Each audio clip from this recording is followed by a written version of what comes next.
هلو بچه خوش اومدید. این ویدیو شورت اومدیم با آموزش ساخت براک لزنر. اول کار وارد بخش کامیت کریشن میشیم.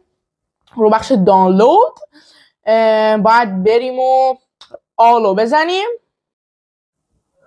خب وقتی لود شد میایم رو قسمت مثلث رو میزنیم سرچ و بعد میایم کاراکتر مورد نظرمون رو سرچ میکنیم که بخوایم براک لزنر رو سرچ کنیم. هم براک خالی هم که بزنین کافیه. این از براک میذاریم که سرچ بشه و پیدا کنیم براک لزنر رو.